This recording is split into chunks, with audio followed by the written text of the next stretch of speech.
الكريم اما بعد فاعوذ بالله من الشيطان الرجيم بسم الله الرحمن الرحيم درود پاک پڑھ لیجیے اللہم صلی علی سیدنا صلی علی سیدنا صلی علیہ وسلم ما قبل آیت میں اللہ رب العزت نے ارشاد فرمایا الیوم احل لکم الطیبات، آج تمہارے لیے پاک چیزیں حلال ہوئی اور کتابیوں کا کھانا اور تمہارے لیے حلال ہے اور تمہارا کھانا ان کے لیے حلال ہے۔ پھر اس آیت میں آگے اللہ رب العزت نے ارشاد فرمایا وَمَن يَكْفُرْ بِالْإِيمَانِ فَقَدْ حَبِطَ عَمَلُهُ، اور جو مسلمان سے کافر ہو اس کا کیا دھرا سب اکارت گیا، وَهُوَ فِي الْآخِرَةِ مِنَ الْخَاسِرِينَ، اور وہ آخرت میں زیادہ ہے، کیونکہ ارتداد سے، مرتد ہونے سے، اسلام کو چھوڑ کر دوسرے مذہب میں چلے جانے سے، دوسرا مذہب اختیار کر لینے سے، جو حالت اسلام میں اس نے نیک اعمال کیے تھے وہ سب اکارت چلے جاتے ہیں، برباد ہو جاتے ہیں اسلام کو چھوڑ دینے کی وجہ سے۔ آنے والی آیت میں اللہ رب العزت ایمان والوں کو حکم فرماتا ہے یا ایھا الذین آمنوا اذا قمتم الی الصلاة فاغسلوا وجوہکم وایدیکم الی المرافق وامسحوا برؤوسکم، اے ایمان والو جب نماز کو کھڑا ہونا چاہو تو اپنا منہ دھو اور کوہنیوں تک ہاتھ، وامسحوا برؤوسکم وارجلکم الی الکعبین، اور سروں کا مسح کرو اور ٹخنوں تک پاؤں دھو۔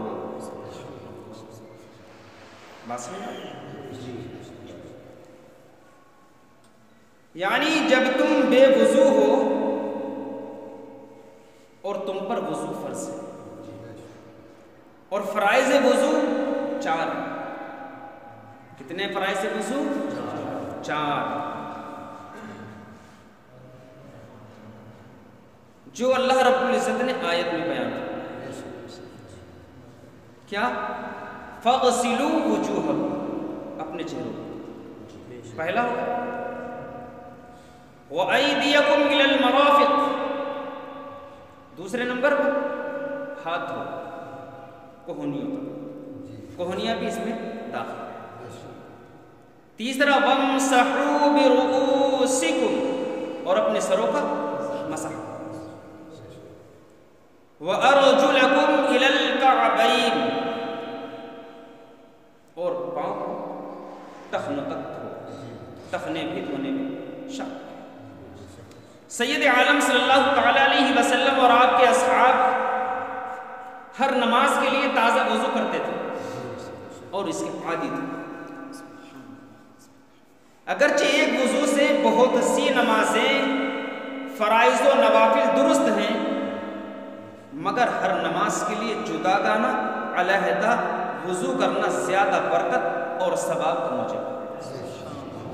بعض مفسرین اکرام کا قول ہے کہ ابتدائی اسلام میں ہر نماز کے لیے جدا گانا، علیحدہ وضو کرنا فرض تھا، مگر بعد میں یہ حکم منسوخ ہوا، اور جب تک حدث واقع نہ ہو ایک ہی وضو سے فرائض و نوافل سب کا ادا کرنا جائز ہے۔ بات سمجھ میں آ رہی؟ تو اللہ نے حکم فرمایا کہ کوہنیوں تک دھو، تو یہاں پر جو ہے کوہنیاں بھی دھلنے میں داخل ہے، غایہ مغیہ میں داخل ہے، جیسا کہ حدیث سے ثابت ہے اور جمہور کا جو ہے اسی پر عمل ہے، اور چوتھائی سر کا محسے کا جو حکم فرمایا گیا تو یہ حدیث مغیرہ سے ثابت ہے کہ نبی پاک علیہ السلام قوم کے کوڑا کرکٹ ڈالنے کی جگہ تشریف لائے، آقا کائنات علیہ السلام نے استنجا فرمایا، ثم توضأ، پھر آپ نے وضو فرمایا، پھر حضور علیہ السلام نے ناصیے کی مقدار مسح، یعنی کہ چوتھائی سر کا مسح۔ اور چوتھا فرض پیر دھونا۔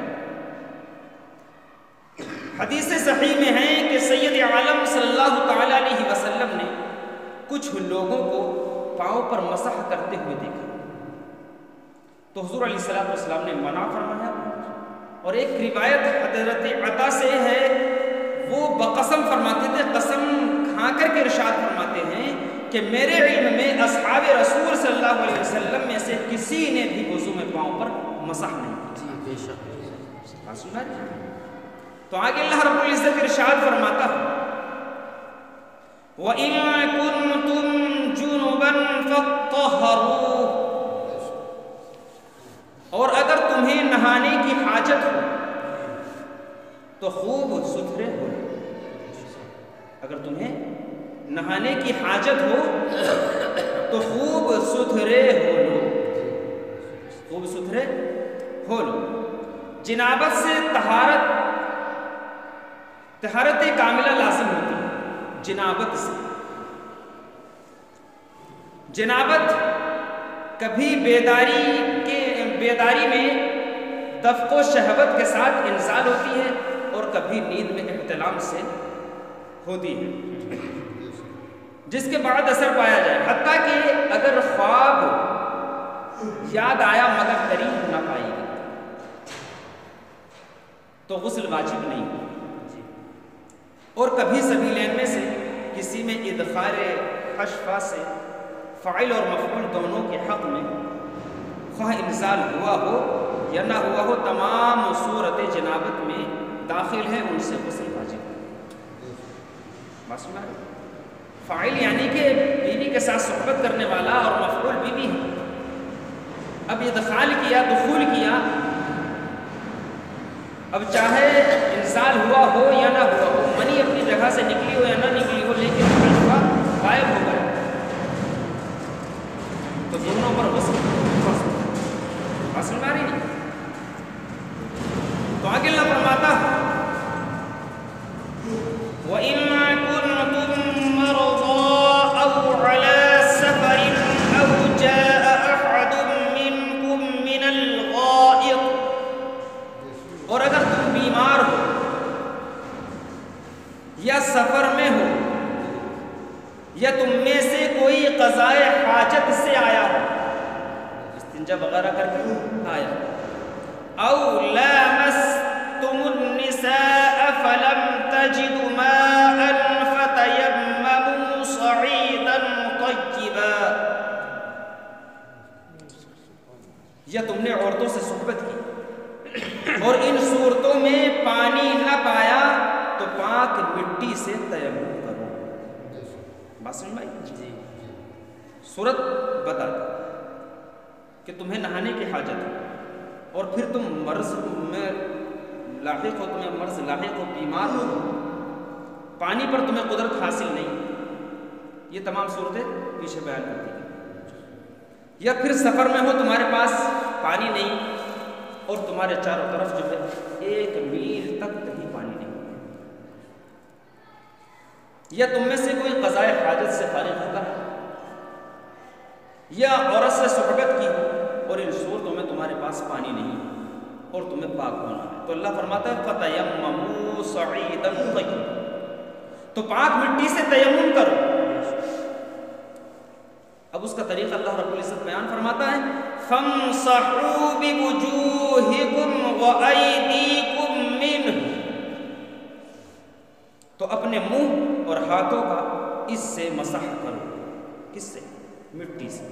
یہ بھی بیان کر دیا گیا ہے اور پورا طریقہ بتا دیا گیا جی کہ تیمم میں 3 فرض، کتنے؟ 3۔ نمبر 1 نیت، نیت تیمم میں فرض ہے۔ دوسرا جو ہے کہ ایک ضرب مٹی پر مار کر کے چہرے کا مسح کر لینا ہے، کوئی جگہ خالی نہ رہ جائے، ہاتھ پھیر لے سکتے۔ اور دوسرا ہاتھوں کو مسح کرنا، کہن یوسف، پیر دھونا اور سر کا مسح وغیرہ ایسا کچھ نہیں، بس میں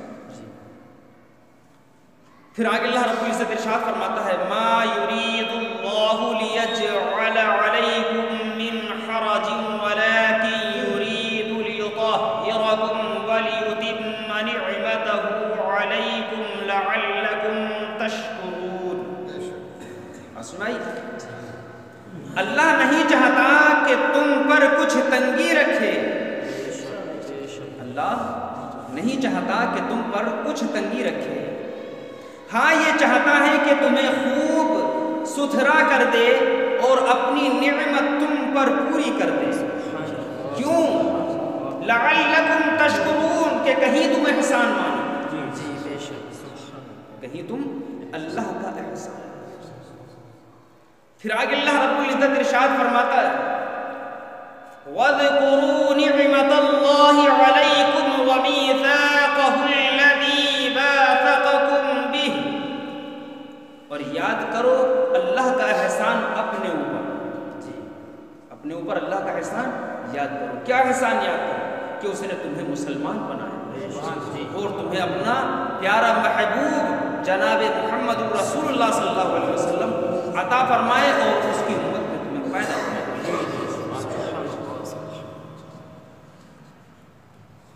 وَمِيثَاقَهُ الَّذِي بَاثَقَكُمْ بِهِ، اور وہ عہد جو اس نے تم سے لیا، وہ عہد جو اس نے تم سے لیا، یعنی نبی کریم صلی اللہ تعالی علیہ وسلم سے بیعت کرتے وقت شب عقبہ اور بیعت رضوان۔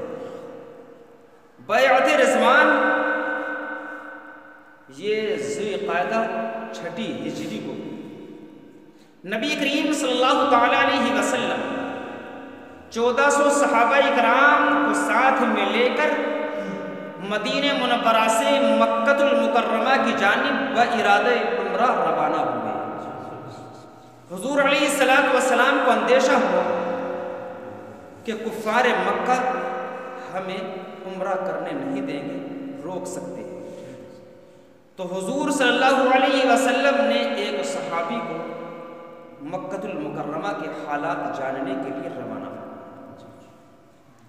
جب نبی پاک صلی اللہ علیہ وسلم 1400 صحابہ کرام کے ساتھ مقام عصفان میں پہنچے تو وہ شخص خبر لے کر آئے اور عرض کہ یا رسول اللہ علیہ السلام، کفار قریش نے تمام قبائل کو جمع کیا اور جمع کرنے کے بعد انہوں نے اپنے شہ سواروں کو جو ہے اس بات پر آمادہ کیا ہے کہ وہ مکہ مکرمہ سے باہر نکل کر کے راستوں میں پھیل جائیں اور محمد صلی اللہ علیہ وسلم اور آپ کے اصحاب کو آنے نہ دیا جائے اور انہیں عمرہ ادا کرنے نہ دیا جائے۔ اور حضرت خالد بن ولید اور ابو جہل کا بیٹا اکرمہ یہ 200 چنے ہوئے سوار لے کر کے مقام عمیم جب پہنچتا ہے تو حضور علیہ السلام نے خالد بن ولید کے سواروں کی گرد کو جب دیکھا تو حضور علیہ السلام نے اپنا راستہ تبدیل فرمایا۔ جو شاہ راہ تھی عام راستہ سے اس کو ترک فرما کر دوسرا راستہ اختیار فرمایا اور مقام حدیبیہ میں تشریف لے۔ مقام حدیبیہ میں جب آپ صلی اللہ علیہ وسلم تشریف لے گئے، یہی وہ مقام ہے کہ یہاں پر پانی کی بہت دقت تھی، بہت قلت تھی، صرف ایک کنواں تھا جو چند گھنٹوں میں ختم ہو گیا۔ صحابہ کرام نے اس سے پانی لیا تو پانی ختم ہو گیا۔ صحابہ کرام نے عرض کیا یا رسول اللہ علیہ السلام، پانی ختم ہو گیا، ہمارے پاس پانی نہیں ہے۔ تو حضور علیہ السلام نے ارشاد فرمایا کہ جس کے پاس پانی ہو تھوڑا پانی دے۔ تو صحابہ کرام نے اپنے مشکیزیں صاف کیے تو اس میں ایک پیالے میں پانی ہوا۔ پورے 1400 صحابہ کرام کے پاس، پورے قافلے کے پاس صرف ایک پیالہ پانی نکلا۔ حضور صلی اللہ علیہ وسلم کی بارگاہ میں اس کو پیش کیا گیا تو حضور حضور علیہ السلام نے اس کے اندر اپنا دست اقدس رکھ دیا اور اس سے جو ہے پانی جو ہے جوش مارنے لگا، پانی ابلنے لگا، اور اعلان فرما دیا گیا کہ جس کو بھی حاجت ہو وہ اس سے پانی لیتا رہے اور اپنی ضرورت اور حاجت پوری کرتا رہے، یہاں تک کہ جس کو نہانے کی حاجت تھی اس نے غسل کیا، جن کو پینے کی ضرورت تھی وہ پیے، اور جانوروں کے لیے بھی انتظام کیا گیا، جانوروں نے بھی پیا، یہاں تک کہ 1400 حضرات کا وہ قافلہ جو ہے اس پانی سے شکم سیر ہو گیا، سیراب ہو گیا۔ اسی لیے اعلیٰ حضرت عظیم البرکت مجدد دین و ملت شاہ امام احمد رضا خان علیہ الرحمت و رضوان ارشاد فرماتے ہیں، انگلیاں ہیں فیض پر ٹوٹے ہیں پیاسے جھوم کر، انگلیاں ہیں فیض پر ٹوٹے ہیں پیاسے جھوم کر، ندیاں پنجاب رحمت کی ہے جاری بابا۔ تو جب مقام حدیبیہ میں پہنچے تو حضور علیہ السلام نے حضرت عمر بن خطاب رضی اللہ تعالیٰ عنہ سے ارشاد فرمایا، اے عمر جاؤ تم مکہ مکرمہ، اور جانے کے بعد ان کو صلح کا پیغام پہنچاؤ۔ حضرت عمر رضی اللہ تعالیٰ عنہ نے عرض کیا، یا رسول اللہ علیہ السلام، کفار قریش میرے سخت دشمن ہیں اور میرے قبیلے میں کوئی ایک شخص ایسا نہیں جو مجھے ان لوگوں سے بچا سکے۔ تو حضرت عمر رضی اللہ تعالیٰ عنہ نے اپنا عذر پیش کیا، تو حضور علیہ السلام نے حضرت عثمان رضی اللہ تعالیٰ عنہ کو جو ہے بھیج دیا۔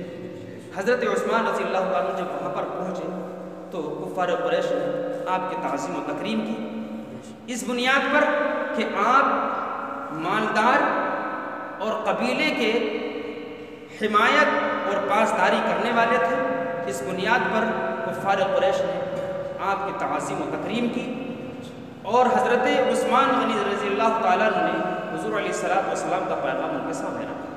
تو کفار قریش نے کہا کہ عثمان، ہم محمد صلی اللہ علیہ وسلم کو ہرگز کعبے کے قریب آنے نہیں دیں گے، ہاں اگر تمہیں عمرہ کرنا ہے جاؤ کعبے کا طواف کر لو، صفا اور مروہ کی سعی کر لو، اور اپنے جو ہے عمرے کو مکمل کرو۔ حضرت عثمان رضی اللہ تعالیٰ نے کہا، نہیں، ہرگز نہیں، ایسا ہو نہیں سکتا کہ میں سرور کائنات صلی اللہ علیہ وسلم کو چھوڑ کر کے عمرہ کروں۔ جب بات زیادہ بڑھی تو حضرت عثمان غنی رضی اللہ تعالیٰ نے کو روک لیا، اور مقام حدیبیہ میں خبر یہ پہنچائی گئی کہ عثمان کو شہید کر دیا۔ تمام لوگوں میں، صحابہ کرام میں یہ بات مشتہر ہو گئی کہ حضور علیہ السلام کے حضرت عثمان غنی کو شہید کر دیا۔ نبی پاک علیہ السلام ایک ببول کے درخت کے نیچے تشریف لائے، وہاں پر تشریف فرما ہوئے، تمام صحابہ کرام سے حضور علیہ السلام نے ارشاد فرمایا کہ میرے ہاتھ پر بیعت کرو، میرے ہاتھ پر بیعت کرو اس بات کی کہ تم میرے ساتھ رہو گے، میرا ساتھ دو گے، اور ہم پر فرض ہے کہ ہم حضرت عثمان کا جو ہے بدلہ لیں۔ تو تمام صحابہ کرام نہایت ہی جوش و خروش کے ساتھ حضور صلی اللہ علیہ وسلم کے دست اقدس پر بیعت کی، اور اسی بیعت کو بیعت رضوان کہا جاتا ہے۔ تو وہی اللہ نے ارشاد فرمایا، وَمِيثَاقَهُ الَّذِي وَاثَقَكُم بِهِ، اور وہ عہد جو اس نے تم سے لیا، یاد اِذْ قُلْتُمْ سَمِعْنَا وَأَطَعْنَا، جبکہ تم نے کہا ہم نے سنا اور مانا، کہ نبی کریم صلی اللہ علیہ وسلم کا ہر حکم ہر حال میں مانا۔ وَاتَّقُوا اللَّهَ، اور اللہ سے ڈرو، إِنَّ اللَّهَ عَلِيمٌ بِذَاتِ الصُّدُورِ، بے شک اللہ دلوں کی بات جانتا ہے۔ یا ایھا الذین آمنوا کونوا قوامین للہ شہداء بالقسط، ایمان والو اللہ کے حکم پر خوب قائم ہو جاؤ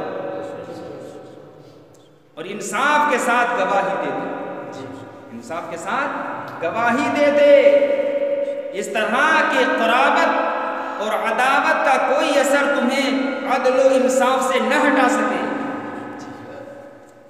وَلَا يَجْرِمَنَّكُمْ شَنَآنُ